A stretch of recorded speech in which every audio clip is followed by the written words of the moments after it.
just picked up from my local department. I'm sorry, not local hardware store, big box store. And I just used plywood. I used 3/4 inch cabinetry plywood with 2x4s. A good rule of thumb is it's supposed to be, I believe, like where the bottom of your hand is. You know, you don't want it to be too high up where you want your hand to fall comfortably. So you have a nice place to kind of rest your hand, and it fits me perfectly. I wanted it to match my my toolbox that I have here, so I can roll it over. I really wanted to have a double, place, a double bench for storage and whatnot, and it's not really utilized right now. And also, I've seen people, they make their own clamp rack and they put it on the wall. But I find this to be really nice.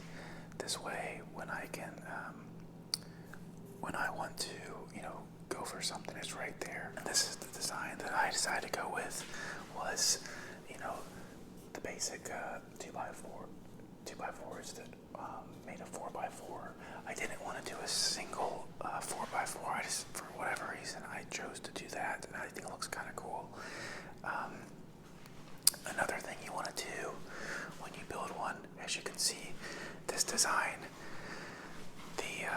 the second table is actually between the two legs instead of actually identical, symmetrical to the out, and that's really important.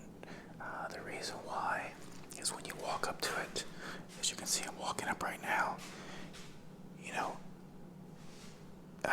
Let's see. Okay, my waist is touching. And now look where my foot is. It has plenty of space. So if it was identical, you could probably hit your shin, which is no bueno.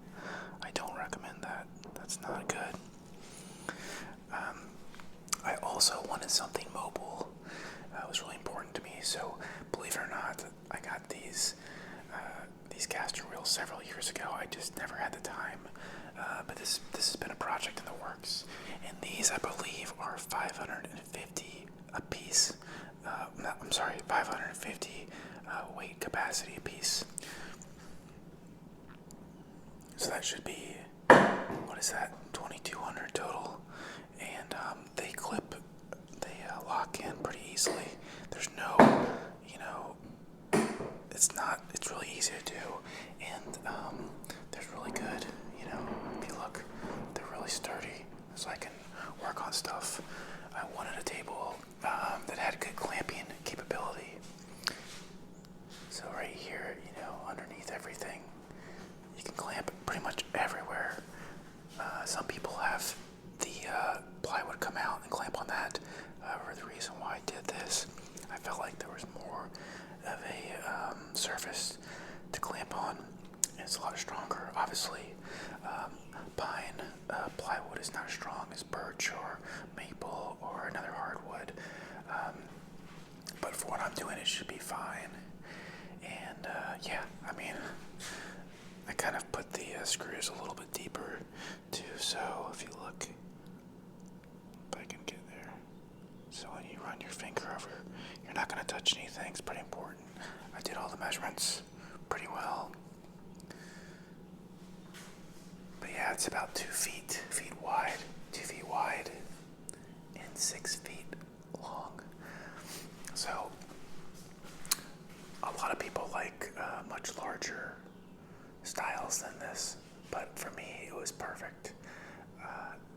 I didn't want to have something that was too far back, right? If it's too far back, that's me reaching all the way out, right? So let me see if I put my hand down where it's going to be. So look, all the way out. So I still have some room. I didn't want to reach way, if I'm leaning over, I'm actually leaning over right now, way out here. It's just not what I wanted. But it's pretty cool. And if you have another table, I'll show you something. If you have another table, or a workbench, or look how easy it floats. It just floats across. I wanted something that would be pretty similar, identical, so I measured it, and it's almost the exact same height. If you look, it's pretty close. I was a little bit off. Need some scrap pieces to go on the bottom, so that's another 3/4 inch, and then you need to measure the exact height of this caster wheel from here to here. So if you forget a couple of these things, it's pretty important. So I would just write everything out first and see what the height would be of the material you want, and then you slowly kind of build it together. It did not take me one sitting to do this, by the way. It took me several days, and I did one piece at a time. I started with the actual tabletop, this one right here, and then I worked my way down, did the legs, and started building it out slowly. Since I'm not a professional, but I was really quite happy with the way it turned out. Hope you guys like my new bench. Make sure to like and subscribe.